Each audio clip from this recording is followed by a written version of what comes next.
Alrighty, good evening everyone. Welcome to another episode of MTG Sin Senpai. And for this evening's video, I have multiple pre-release kits of Dominaria United here that if you can tell that they have already been opened. Reason being, I went to multiple events this weekend, a total of 7. I know there's 6 boxes here, but these are the 6 that I went solo. And then there was one event that I went with a partner. That prize, or not prize pool, but those pack pools are kind of mixed, so I didn't want to use those specifically. But what I went and did is, after each event, I took all the cards that I had used for that pool and put them back in their respective boxes. And so what I'm going to be doing today's video is kind of going the breakdowns of the pools that I got for each pool, and then the decks that I built for each one. So since there's so many kits, I'm going to be sticking to, we'll see if I can do all 6 in one video, but if the video gets a little bit too long, I'll probably do it in a 2-parter. To be honest, probably a 2-parter. But for now, let's start off with these kits on the left right here. Let's these to the side. And we'll start off with these 3. So, of the 6 events where I went solo, of them, 3 of them I actually went undefeated. And so I'd say I had done pretty well. And of those events, I think one of them was 3 rounds, 2 of them were 4 rounds. And then I did the other 3 events, each one was a respective 4 rounds each. I went, what was it, 2-2, 2-2, and then I believe I went 3-1. Yeah, 3-1 on the other one. So overall record was not too bad, nothing too crazy, nothing too insane. And of my pools, a couple of them, I'd have to say, like, some of my pools were pretty insane, and I was super excited about them. But then the way that deck performed was not the best. But then there are other pools that I was super livid about, and even though I was livid about the pool, I actually did very well. One of them, it was for the midnight event. What happened was I had pulled, I'm not sure if it's in these 3 or in the other 3, but whenever I pull it, I'll be happy to, kind of go into the story time and explain exactly what happened. And then here's the code of the first box for whoever is the lucky viewer to happen to get that right there. But yeah, it was insane. And when I say I was livid, I was absolutely, and of course it's this box. So if you look right here, this was my promo, and as you can tell, I didn't even open it, so I didn't actually even play with this, but it is my Defiler of Flesh. And so whenever I opened this kit, I initially thought, awesome, this thing's going to be great. So I'm going to be, I was planning on going black, and then another color, using this card as kind of the front runner, or at least, one of my more powerful cards. But in the end, I didn't even use this card, reason being, I only had 3 other black permanents to play. And if you see on the card right here, it's whenever you cast a black permanent spell. So this was not going to be very effective in the deck if I had gone this route. So, funny enough, I did not go black. I think I splashed for black, if I'm correct. Yeah, this is the deck itself. So before I go into the deck itself, these are the other cards that I pulled to the side. And so I'm just going to kind of go through them kind of quickly as I'm discussing and going through the story time. And as you can tell, like, some of my black pulls were not the worst, but that's pretty much all the black pulls. And those were the 3 permanents. So not strong enough to run that particular Defiler. So I chose not to go that route. And then I think after this point, I kind of started to mix up, oh yeah, one of my other rares in this particular pool was not a good rare to pull, because if I'm correct, there's a total of 3 equipments in the set, 1 uncommon, 1 common, and 1 rare, and there's like 2 vehicles which are both rares, so this is not the best rare to pull. And then there's, Defender cards, which I find it kind of funny that they decided to bring back Defender Tribal. Think it's hilarious.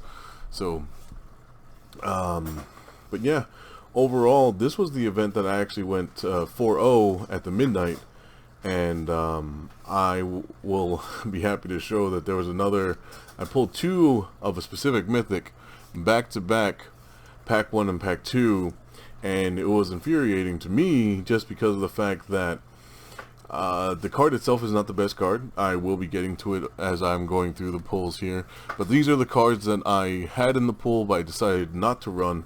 And I believe, yep, that's the sideboard. So these are the cards that I had set to the side for the deck. So these are the cards I had on the side that I might have sided in depending on the opponent. There's a couple Clockwork Bridges, Reach Creature, Advantage Creature, and a Karn Silex, which in this pool, I pulled 2 of these back to back. And it was insane. And I decided to run one of them just because an emergency board wipe is never a bad idea. But I think 2 of them is a little bit too much. I know in the past I've kind of sorted these out, but all I did was pull them out and put them in the box, and there's the second Karn Silex. And because of the sheer number of events that I did not sort these out prior to the video. I'm kind of going a little raw here and just going through each one of these. But this is the actual deck that I ran, and whenever I ran this deck, I actually went 4-0. It did a lot of things. This particular card is the nuts. In Limited, it's amazing. In Commander, Standard, Constructed, stuff like that, I don't think it's going to see many waves, or it's not going to make really any waves, but it's definitely a strong Limited card. This card is insane. Stun is absurd.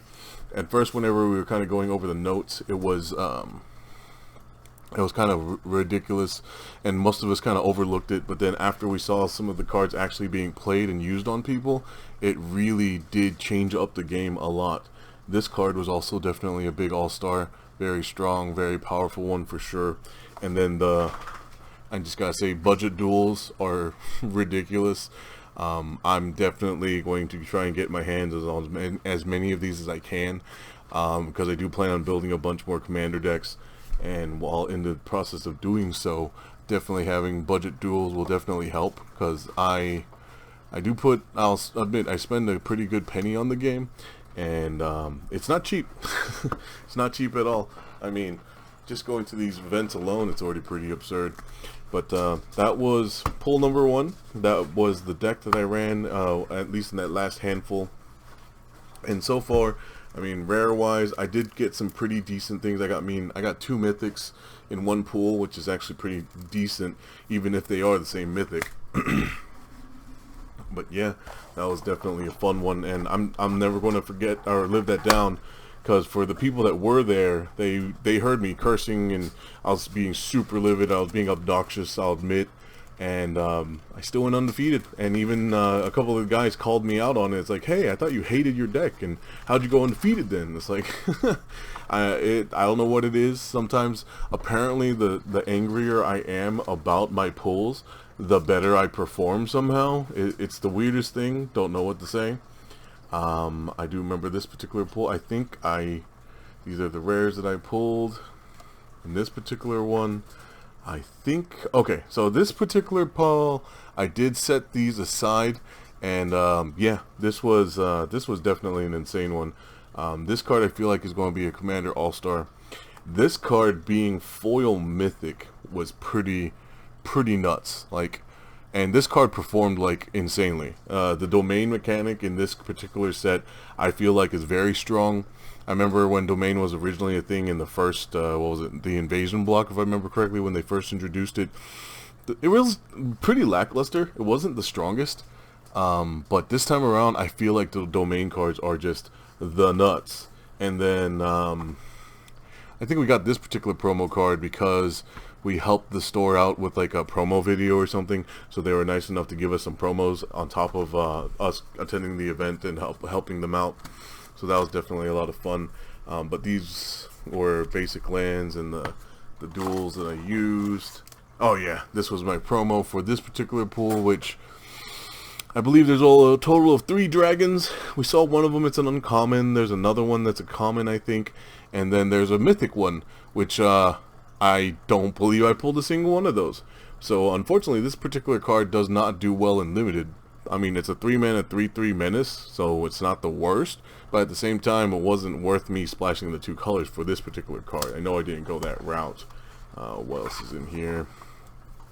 Oh, some cards that I had traded for. So This was one of the cards that I was up possibly trading, but the guy decided to back out on it.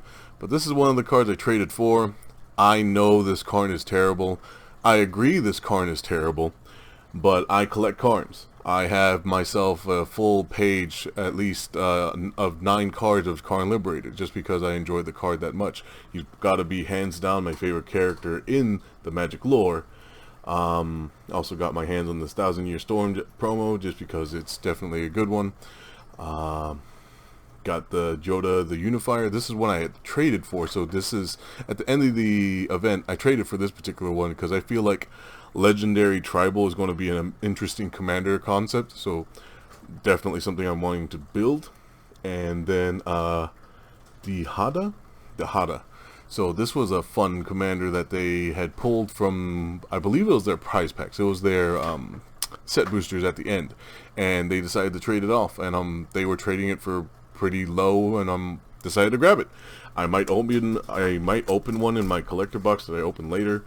But back to the Karn thing, I'm a big fan of Karn from the books. I read the books a lot back as a kid, and was a very big fan of them in the story. And so I make it a point to get all the Karns. There's the code for whoever wants that. And then I believe these were the cards I set to the side. So these were in the pool, but I don't think I ran these. Or is this? Yeah, this is not the ones I ran. So these were the ones that I were in the pool, and these, like I said, most of these are in the same pool. If it's not, that's something I'll definitely mention at the beginning, like I just did. Those cards that were in the sleeves, all those I traded for, so none of them were actually in my pool.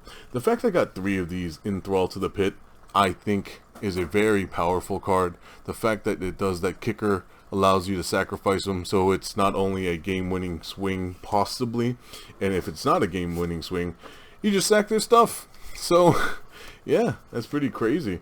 But if I recall, I didn't go these colors because I got the Sphinx, because of the 3-mana legendary, I already forgot her name, that has the lifelink and then draw the cards.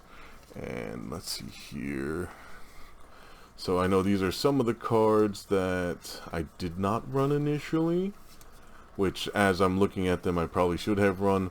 And then from here back, I think is the actual deck, because I do recall running that particular one. Yeah, so in almost every single one of my pools I got this particular witch, and with the domain mechanic, it's essentially it's either a really bad graveyard gravedigger gets a creature from your graveyard to your hand, or if your domain is high enough, which I pretty much always had 5 domain when I cast this, it's bring a creature with 5 mana value straight from your graveyard to the battlefield, which is pretty nuts. Ran this guy, splashed him just for the acceleration and then the creature token generation. These guys are pretty dumb. This particular removal potentially is 2 mana, 6 damage to a tapped creature. This card was an all-star for me all weekend for sure. Early on, it's just an exile target artifact or enchantment, or if you absolutely needed it, it's exile target non-land permanent instead. So for 4 mana, which is not the worst at instant speed. Micromancer I feel like is going to be something that you'll see a lot of in Commander Spellslinger decks. Meteorite is definitely a solid mana fixer. In Limited, outside of Limited, it's hot garbage. This is an amazing 1 mana searcher for that Micromancer. It's absurd. Just that 1 mana +2/+2 instant is already pretty good, and then for 4 mana it's +2/+2 for the 1 creature, and then +1/+1 counters for the team, which it's in multiple instances does help. This card definitely an all-star in Limited. I could see this potentially seeing some Commander play. Definitely seeing it in Standard constructed, just because it's 1 mana +1/+1, untap your creature and give it hexproof. So it's multiple gotcha instances. The budget dual lands, of course, and then always I try and always run a mana sink of some kind in my commander deck, or not commander decks, in my limited decks. So that was on another deck right there. So not the craziest. That's the time I went 2-2. Didn't do too well with that particular deck, but that one was still pretty fun. Lots of fun. And then the last one for this particular video, just to keep the video kind of short, but I'll definitely be doing another video going over the other 3. Let's see if I kept this one in proper order here. Kind of have an idea. Yeah, this was the deck. So this part's the deck, so I'll go over that last. This is the code for whoever is lucky enough to punch that in first. I've already punched in my other code, so I can only use one of these, so might as well have someone use these, because otherwise they're not used. It's kind of unfortunate. So this particular one, this particular draft, or at least this sealed draft, was one that I did amongst my friends privately. We had purchased a couple of the pre-release kits, and we just did it for fun on our own. With this being as good as it was, I did not run my blue because my blue I felt like wasn't the strongest in comparison, and whenever I played this particular deck against my friends, I kind of stomped all of them. It was pretty ridiculous for sure. But these are the cards that were in the pool that I chose not to run. And don't get me wrong, there are a lot of powerful cards in this set. The commons and uncommons in the set are pretty bonkers. I mean, this card is a great example. It's, in the worst case scenario, just a divination. Best case scenario, makes each one of your opponents discard a card. Super crazy bomb for limited for sure. It can easily be a 1-mana 5/5, ridiculous. And this card, this card, the stun mechanic for 3 turns, the fact that it stays tapped down essentially for a total of 4 turns is insane. Like, the stun mechanic, I feel like, is something that it might get out of hand, it might not, we'll see. Especially the fact that it's a counter, and with Commander having, you know, counter manipulation and the ability to, you know, what's the word I'm looking for? Wow, we all know, proliferate. The fact that you can proliferate that counter, it's going to be definitely an insane thing that might pop up a lot. We'll see. And I gotta say, this has got to be one of the funkiest looking sapling tokens. Kind of looks like a face right there, eyes, mouth. Either that, or it looks like the weird pod guys from StarCraft 2 that just have dudes pumping out of their back. I forget what they're called right now. But here's the actual deck that I ran. Splashed black for this one card, just because when you kick this, it lets you get 2 cards back. One being a creature, the other one being another permanent card from your graveyard. So potentially creature and any other permanent for 3 mana. Pretty insane. This guy is a limited all-star for sure. I'm thinking possibly trying to brew up some kind of Boros aggro deck and constructed, possibly, just because it's super easy to hit this effect, just having a creature with power greater than his base power. So using any Anthem effect, then this guy causes him to create a 1/1 at the end of every turn, or at the end of every one of your turns. So that's going to be powerful. And actually, here's the other power, the combo. The Valiant Veteran, having these 2 out essentially generates you a soldier at the end of every turn. And in limited, just having constant creature sources is pretty bonkers. This card I feel like is going to see a lot of play for sure, especially in the black-white aristocrat decks, because it's already got, it's a 2-mana 2/2 for with Death Touch, already pretty good. And then the fact that it has the ETB, you gain a life, death trigger on your side. Other than this card, of course, for both, your opponents lose a life. It's pretty dumb. Just a lot of the cards in the set I feel are just insane. And then the whole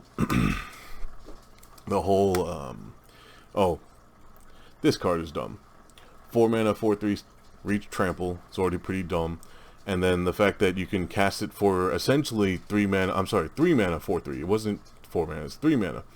And potentially if you have Domain of 5, so that makes this cost another 3 mana, you play this from your graveyard, comes in the battlefield tapped, and then whenever it dies, you exile it. Essentially, you can play it again at instant speed as well, because it's an ability from the graveyard. So that doesn't, you can just cast it at instant, which is dumb. The fact that they have multiple fight sources in green, it's pretty insane. And this card is definitely a limited all-star possibly seeing, I don't know, like whenever I plan on drafting, the drafting seems, I don't know what to expect. I see it's going to be pretty insane. Either people going domain, and then here's the thing, like, do you grab the good domain cards first, or do you grab the lands first, or it's like, is there that chance that you don't get them? And then this card, every time someone uses this against me, they just accelerate it. So like, if they got this down, they had domain 5, it was literally a free card for them every turn. The value is just absurd. And so yeah, this particular pull was a lot of fun. This entire limited scene, I feel like, was a lot of fun. I'm definitely looking forward to doing a lot of drafts of this particular set, so I'll be trying to do draft videos as well as the days go by. But yeah, this was everything for part 1 of this video. I'll be putting together another part video going over the other 3 boxes that I had, and then I do have a lot of different product that I'm planning on opening. I have a secret lair that I came in, the I forget the name of it, but the one with the bearscape in it. So I'll be opening that sometime soon. I have a pre-release kit that I did not open, so I'm planning on opening that as well. I did get prize packs as well, so it takes everything in me not to just rip open my prize packs now. But I do have a handful of prize packs from all the events that I went to this weekend, so I'm planning on opening all of those. So do stay tuned, look forward to those videos. They should be coming out pretty shortly. But otherwise, I mean, thank you so much again for staying to the end of this video. It is truly appreciated, and I would really appreciate if you take the time to hit the like, share, and comment. It does go a long way, and it's definitely appreciated for sure. I'm going to say it again, it's definitely appreciated if you take the time to do those things for me. I can't say it enough. I know there's not too many people that watch the videos just yet, but regardless, for the people that do, thank you. I cannot say it enough that it is appreciated. I hope that my voice can get out there and we can get some more people to enjoy just opening these doing these openings and kind of discussing and going over these things with me. Thank you so much again for watching, and don't forget, Senpai didn't notice. Bye bye.